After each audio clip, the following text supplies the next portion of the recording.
Mudanças climáticas, aquecimento global, são termos que escutamos falar o tempo todo, mas não necessariamente nós compreendemos esses termos. Algumas pessoas nem acreditam que existam, outras pessoas acham que o homem não tem nada a ver com isso. Essa proposta se propõe a ser uma breve história sobre as mudanças climáticas, as suas consequências e o que podemos fazer para lidar com tudo isso. Entendendo um pouquinho, então, o que seria esse aquecimento global? Esse aquecimento global, essa figura foi retirada de um relatório, do último relatório do IPCC, que é um conjunto de cientistas que compõem um painel intergovernamental para as mudanças climáticas. Essas pessoas dedicam a vida a estudar esse assunto, a temperatura do planeta. E seus achados são publicados em relatórios científicos e estudos científicos, artigos, que só são publicados se forem considerados válidos e corretos por outros cientistas independentes. Então, esse processo não é um processo que trata da opinião de ninguém, é um processo que trata de comprovações científicas. Essa figura, ela mostra diferentes cenários de aquecimento global. Mas o que seria esse aquecimento global? Ele é um aumento de temperatura a partir de um período de referência. Qual é esse período de referência de comparação, de início da comparação? É a Revolução Industrial, aquele momento em que a intervenção do homem no meio ambiente ainda não era tão grande assim. A temperatura nessa época era mais ou menos estável. Esse período de referência é considerado entre os anos de 1850 e 1900. Por um simples motivo: esses anos de 1850 a 1900, eles possuem confiabilidade do ponto de vista dos dados de temperatura que já eram medidos nessa época. Então, funcionam como uma boa base de comparação das temperaturas. Então, o aquecimento global é um acréscimo de temperatura média no planeta comparado a esse período de referência. Mas é um acréscimo de temperatura média. O que significa isso? Uma parte do planeta tem temperaturas maiores do que essa média, e outra parte temperaturas menores. Mas como é medida, então, essa temperatura média do planeta? Por meio de estações, equipamentos, em estações meteorológicas, sensores que medem a temperatura na Terra, em áreas glaciais, em áreas congeladas, e também em boias localizadas nos oceanos, em navios. Então, por meio desses instrumentos é que se faz a apuração desses dados de temperatura e que se compõe essa média do planeta, do aquecimento global. O último ano, o ano de 2024, foi o primeiro ano em que houve um aumento de mais de 1,5 graus Celsius em todos os meses do ano. Os últimos 10 anos foram os anos mais quentes já registrados.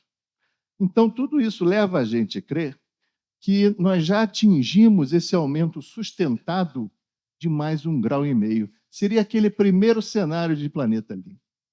Entretanto, os cientistas do IPCC, eles também fazem outras projeções para outros cenários, com base em modelos computacionais, por exemplo, da dinâmica da temperatura do planeta.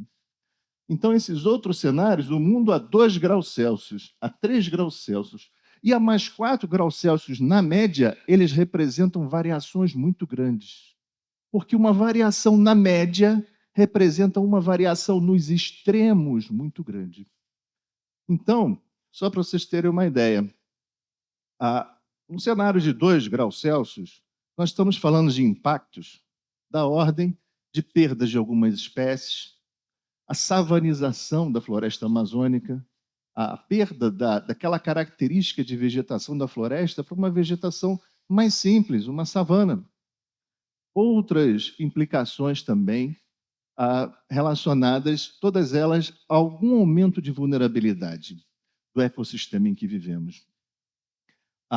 Esses mapas, na parte inferior dessa figura, eles representam o dia mais quente do ano, a projeção de temperatura para os dias mais quentes do ano. Então, A temperatura do dia mais quente do ano, ela é aproximadamente o dobro dessa temperatura da média global. Então, para aquele pior cenário de 4 graus Celsius, hoje nós já estamos em 1,5.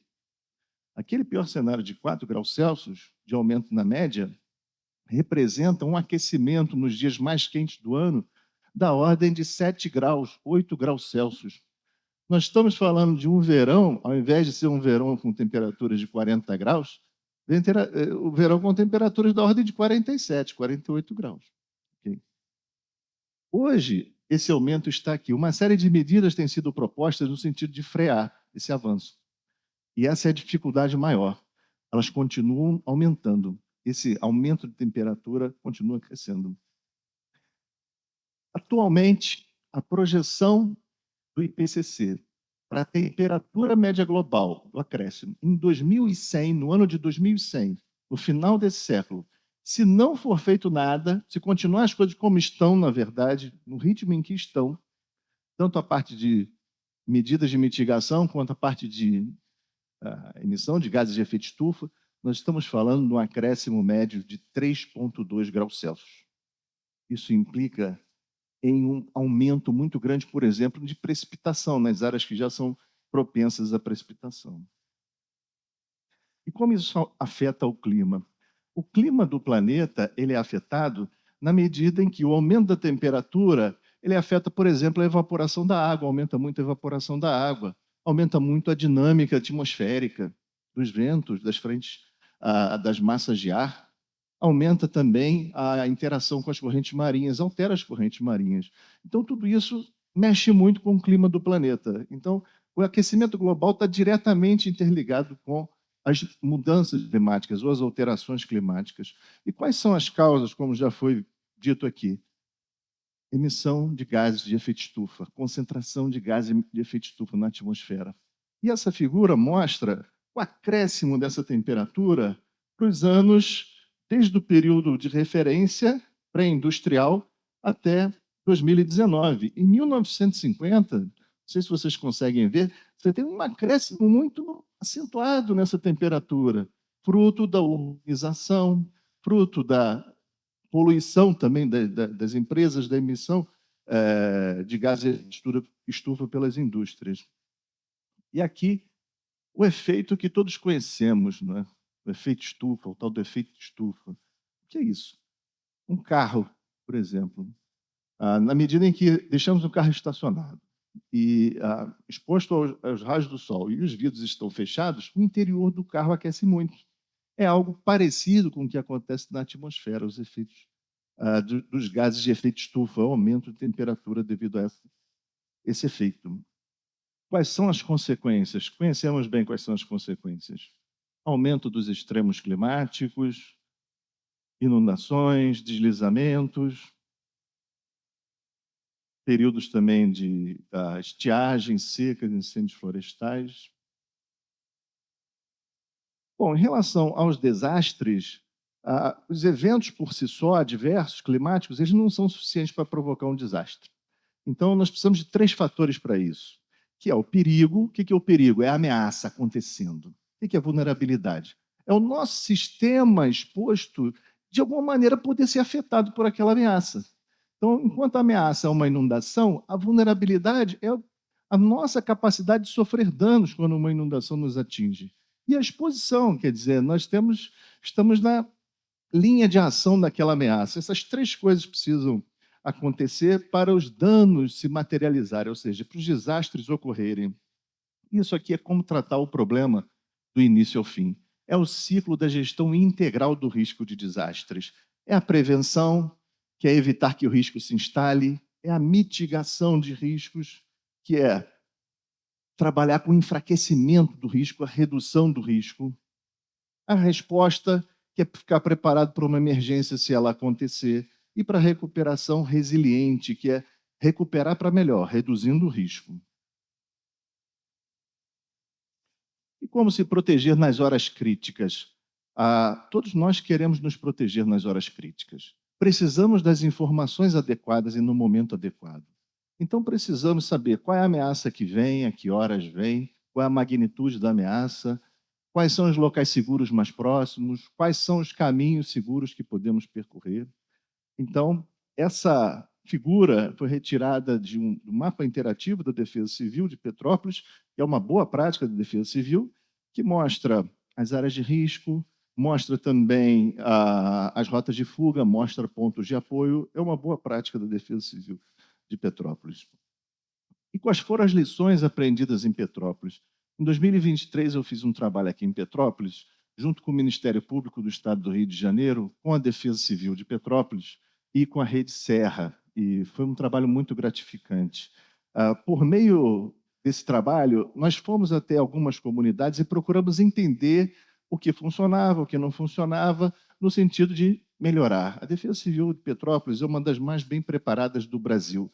Eu sei porque já tive a oportunidade de conhecer diversos municípios brasileiros e estados e realmente está entre as mais bem preparadas e com profissionais muito comprometidos. Isso aqui é a reunião que fizemos lá no DEC Vila Rica. O trabalho que eles fazem lá é fantástico.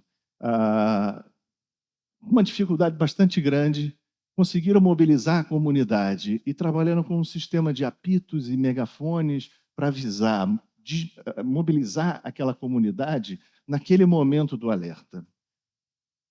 Também no DEC da 24 de maio, aí as necessidades já eram um pouco diferentes, no DEC já um pouco mais avançado, eles estavam interessados em ver os pontos de apoio, um lugar melhor, mais adequado para receber as necessidades daquela população dessas comunidades. No DEC Vale do Cuiabá e adjacências, no estado mais avançado, esse NUDEC foi criado em 2012.